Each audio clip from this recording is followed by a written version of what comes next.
Hello दोस्तों, आज के इस वीडियो में देखेंगे क्लास 12 केमिस्ट्री का वीवीआई सब्जेक्टिव क्वेश्चन आंसर जो आपके फाइनल इंटर बोर्ड परीक्षा 2026 के लिए बहुत महत्वपूर्ण है। तो आप लोग वीडियो को पूरा लास्ट तक देखिएगा। और इसके पहले 18 क्वेश्चन कंप्लीट करवा दिए हैं, तो उसका लिंक हम डिस्क्रिप्शन बॉक्स में दे देंगे, वहां से आप लोग जाकर वीडियो को पूरा देख लीजिएगा। और इसमें आप लोग का क्वेश्चन नंबर 19 से आगे क्वेश्चन को कराएंगे।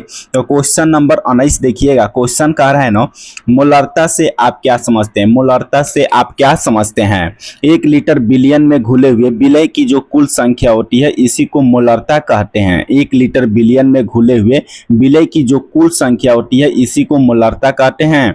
और इसका एसआई मात्रक होता है मोल प्रति लीटर। मोलरता का एसआई मात्रक क्या होता है? मोल प्रति लीटर। इसको याद कर लीजिएगा, एकदम वीवीआई क्वेश्चन है। अगला क्वेश्चन देखिएगा। क्वेश्चन कह रहा है ना, मोलरता से आप क्या समझते हैं? मोलरता से आप क्या समझते हैं? 1 किलोग्राम बिलियन में घुले हुए विलय की जो कुल संख्या होती है इसी को मोलरता कहते हैं। 1 किलोग्राम बिलियन में घुले हुए विलय की जो कुल संख्या होती है इसी को मोलरता कहते हैं। और इसका जो एसआई मात्रक होता है मोल प्रति केजी होता है। मोलरता का एसआई मात्रक क्या होता है? मोल प्रति केजी। देखिए, दोनों क्वेश्चन में से आपके एग्जाम में एक प्रश्न पूछे जाते हैं 2 नंबर में, तो दोनों क्वेश्चन को आप लोग ध्यान से याद कीजिएगा। ऊपर वाला है मोलरता और नीचे वाला है मोलरता।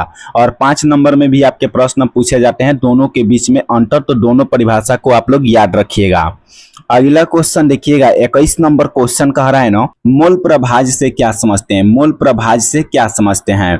किसी बिलियन में एक अवयव के मोलों की संख्या तथा बिलियन में उपस्थित कुल अवयवों की संख्या का जो अनुपात होता है इसी को मोल प्रभाज्य कहा जाता है। मोल प्रभाज्य क्या होता है? तो किसी बिलियन में एक अवयव के मोलों की संख्या और बिलियन में उपस्थित कुल अवयवों के मोलों की संख्या का जो अनुपात होता है इसी को मोल प्रभाज्य कहा जाता है। एकदम वीवीआई क्वेश्चन है। आपके बिहार बोर्ड परीक्षा में 100% ये प्रश्न पूछे जाएंगे। अगला क्वेश्चन देखिएगा। 22 नंबर क्वेश्चन कह रहा है, उपसह संयोजक संख्या क्या है? उपसह संयोजक संख्या क्या है? किसी संकुल यौगिक में कुल लिगेंडों की जो संख्या होती है उसी को उपसह संयोजक संख्या कहते हैं। किसी संकुल यौगिक में कुल लिगेंडों की जो संख्या होती है इसी को उपसह संयोजक संख्या कहा जाता है। ये भी क्वेश्चन वीवीआई क्वेश्चन है। अगला क्वेश्चन देखिएगा। 23 नंबर क्वेश्चन कह रहा है, अरु संख्यक गुण धर्म क्या है? अरु संख्यक गुण धर्म क्या है? तो किसी बिलियन का वह गुण जो सॉलिड के मोलों की संख्या या कोरों की संख्या पर निर्भर करता है, उसके प्राकृतिक पर निर्भर नहीं रहता है, उसे अरु संख्यक गुण धर्म कहते हैं। किसी बिलियन का वह गुण जो सॉलिड के मोलों की संख्या या कोरों की संख्या पर निर्भर रहेगा, उसके प्राकृतिक पर डिपेंड नहीं रहता है, उसी को अरु संख्यक गुण धर्म कहते हैं। ये भी क्वेश्चन एकदम वीवीआई क्वेश्चन है 2 नंबर के लिए। और जितना आप लोग का क्वेश्चन करा रहे हैं सब 2026 बोर्ड परीक्षा के लिए 100% वीवीआई है। तो आप लोग चैनल को सब्सक्राइब कर लीजिएगा।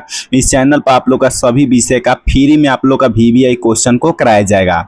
अगला क्वेश्चन देखिएगा। 24 नंबर क्वेश्चन कह रहा है ना, पराशर से क्या समझते हैं? पराशर से क्या समझते हैं? जिस प्रक्रिया द्वारा तनु विलयन का जो विलायक होता है किसी अर्धपारगम्य झिल्ली को स्वतः पार कर सांद्र विलयन में प्रसारित होता है उसे पराशर कहते हैं। पराशर क्या होता है? तो जिस प्रक्रिया द्वारा तनु विलयन का जो विलायक होता है अर्धपारगम्य झिल्ली को स्वतः पार कर सांद्र विलयन में प्रसारित होने लगता है इसी को पराशर कहा जाता है। ये भी क्वेश्चन आपके बिहार बोर्ड में हमेशा ये प्रश्न पूछे जाते हैं। अगला क्वेश्चन देखिएगा। 25 नंबर क्वेश्चन कह रहा है ना, पराशर दाब किसे कहते हैं? पराशर दाब किसे कहते हैं? पराशर की क्रिया को रोकने के लिए विलयन पर आरोपित आवश्यक दाब को पराशर दाब कहा जाता है। पराशर दाब क्या होता है? तो पराशर की जो क्रिया होती है उसी को रोकने के लिए विलयन पर जितना दाब आरोपित किया जाता है उसी को पराशर दाब कहा जाता है। पराशर की क्रिया को रोकने के लिए विलयन पर जितना दाब हम लोग आरोपित करते हैं उसी को पराशर दाब कहा जाता है।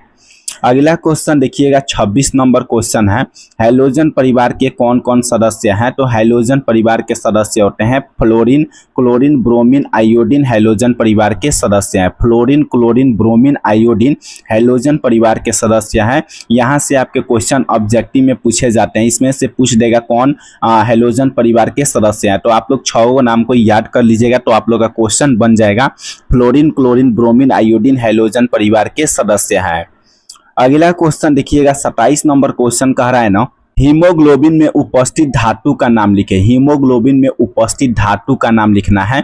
देखिए हीमोग्लोबिन में लोहा धातु उपस्थित रहता है और यह कार्बन, हाइड्रोजन, ऑक्सीजन तथा नाइट्रोजन तत्व से बने होते हैं। हीमोग्लोबिन में कौन सा धातु उपस्थित होता है? लोहा धातु उपस्थित रहता है। इसको याद कर लीजिएगा, आपके ऑब्जेक्टिव में भी प्रश्न पूछे जाते हैं। और यह कार्बन, हाइड्रोजन, ऑक्सीजन तथा नाइट्रोजन से मिलकर बने होते हैं। अगला क्वेश्चन है 28 नंबर क्वेश्चन कह रहा है ब्राउनी गति क्या है? ब्राउनी गति क्या है? जब कोलाइडी विलयन का निरीक्षण किया जाता है तो जो कोलाइडी कण होते हैं ना, टेढ़ी मेढ़ी रास्ते में गमन करते हैं, इससे ही ब्राउनी गति कहा जाता है। ब्राउनी गति क्या होता है? तो जब कोलाइडी विलयन का निरीक्षण किया जाता है तो जो कोलाइडी कण होते हैं वह टेढ़ी मेढ़ी रास्ते में गमन करते हैं, इससे ही ब्राउनी गति कहा जाता है। ये क्वेश्चन आपके बिहार बोर्ड परीक्षा में बहुत बार रिपीट किया गया, इसको आप लोग याद कर लीजिएगा। ये भी क्वेश्चन आपके बिहार बोर्ड परीक्षा में पूछे जाएंगे। तो अभी की इस वीडियो में आप लोग का केमिस्ट्री का टोटल 28 तक क्वेश्चन को कंप्लीट करवा दिए हैं। तो आप लोग वीडियो को ज़्यादा से ज़्यादा शेयर कीजिएगा और चैनल को सब्सक्राइब कर लीजिएगा। इस चैनल पर आप लोग का physics, chemistry, biology, Hindi, English का पूरा गेस्ट क्वेश्चन कराया जाएगा, जो आपके बिहार बोर्ड परीक्षा में ना 100% यहीं से प्रश्न आएंगे। तो आप लोग वीडियो को ज़्यादा से ज़्यादा शेयर कीजिएगा और इसका PDF आप लोग को टेलीग्राम पर मिल जाएगा। टेलीग्राम का लिंक हम डिस्क्रिप्शन बॉक्स में दे देंगे, वहाँ से आप लोग टेलीग्राम ग्रुप में जुड़ जाइएगा।